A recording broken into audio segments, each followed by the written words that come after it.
नमस्कार, स्वागत है आप सभी का एडवोकेट चैंबर में और मैं हूं आपके साथ एडवोकेट राजीव कुमार शुक्ला।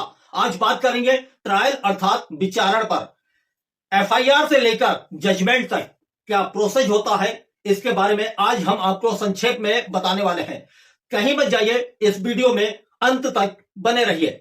देखिए, जब कोई अपराध होता है तो पीड़ित एफआईआर दर्ज करवाने के लिए थाने जाता है। जब पीड़ित एफआईआर के लिए थाने जाता है तो थाना प्रभारी सबसे पहले इस बात पर ध्यान देता है कि मामला संज्ञेय है या असंज्ञेय। यदि मामला असंज्ञेय है अर्थात मामूली है तो थाना प्रभारी एनसीआर दर्ज कर लेता है। लेकिन याद रखें दोस्तों, एनसीआर पर पुलिस को विवेचना का अधिकार नहीं है।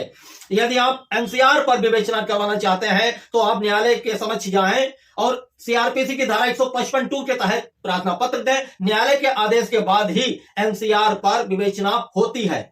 यदि मामला संज्ञेय है अर्थात गंभीर है तो थाना प्रभारी एफआईआर दर्ज करता है। एफआईआर सीआरपीसी की धारा 154 उसकी उपधारा 1 के तहत दर्ज होती है। एफआईआर दर्ज होने के बाद पुलिस विवेचना करती है।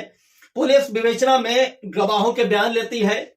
गवाहों के बयान के साथ पुलिस साक्ष्यों को एकत्र करती है। अगर कोई कॉल डिटेल है तो उसकी सीडीआर भी मंगवाती है। पूरी विवेचना होने के बाद पुलिस यह देखती है कि मामले में साक्ष्य पर्याप्त है या नहीं। यदि पर्याप्त साक्ष्य नहीं है तो पुलिस एफआईआर न्यायालय में पेश कर देती है। एफआईआर का मतलब पुलिस ने आरोपी को क्लीन चिट दे दी। लेकिन आप परेशान ना हो, एफआईआर न्यायालय में पेश होती है तो न्यायालय आपको सम्मन भेजता है। आप सम्मन रिसीव करने के बाद न्यायालय में जाएं और प्रोटेस्ट पिटीशन दायर करें कि एफआईआर पर आपत्ति उठाएं।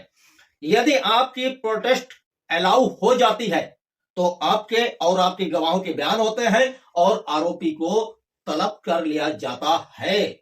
लेकिन यदि पुलिस चार्जशीट कोर्ट में पेश करती है तो न्यायालय सबसे पहले यह देखता है कि मामला सेशन ट्रायल है या मजिस्ट्रेट ट्रायल।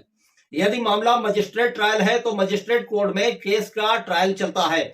यदि मामला सेशन ट्रायल है तो मजिस्ट्रेट सीआरपीसी की धारा 209 के तहत मामले को सेशन कोर्ट में ट्रांसफर कर देती है। मामला जब ट्रांसफर हो जाता है तो बात होती है चार्ज की। अब यहां पर जज या न्यायालय या कोर्ट चार्ज फ्रेम करता है। अब आरोपी चाहे तो चार्ज पर बहस कर सकता है। बहस करने का मतलब है कि आरोपी अपने वकील से चार्ज पर बहस करवा सकता है। चार्ज फ्रेम होने के बाद अभियोजन पक्ष अपने गवाहों को बारी बारी से पेश करता है। अभियोजन जो गवाहों को पेश करता है उन्हें पीडब्ल्यू बोलते हैं। PW means prosecution witness.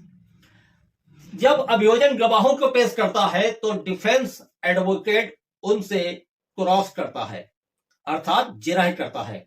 जब यह पूरा प्रोसेस कंप्लीट हो जाता है, सारे गवाह पेश हो जाते हैं और सारे गवाहों से क्रॉस भी हो जाती है, तो आरोपी के 313 के बयान होते हैं।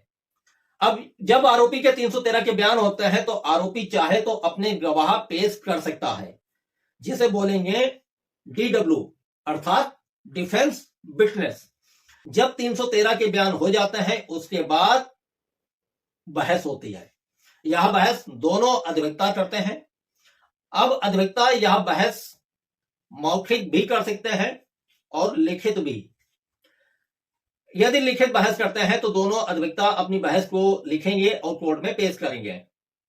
यह कार्य सीआरपीसी की धारा 314 के तहत होता है। जब यह बहस हो जाती है और उसके बाद न्यायालय अपना जजमेंट देता है। अब जजमेंट में या तो आरोपी को सजा हो जाती है या आरोपी बरी हो जाता है। यदि आरोपी बरी हो जाता है तो अभियोजन अपील भी कर सकता है।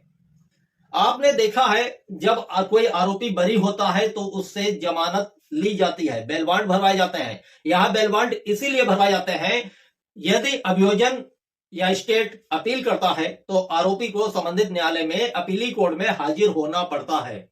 तो दोस्तों, संक्षेप में और कम समय में आज हमने आपको ट्रायल का पूरा प्रोसेस समझाने का प्रयास किया है। अब हमें दे इजाजत और आप बने रहें एडवोकेट चैंबर के साथ।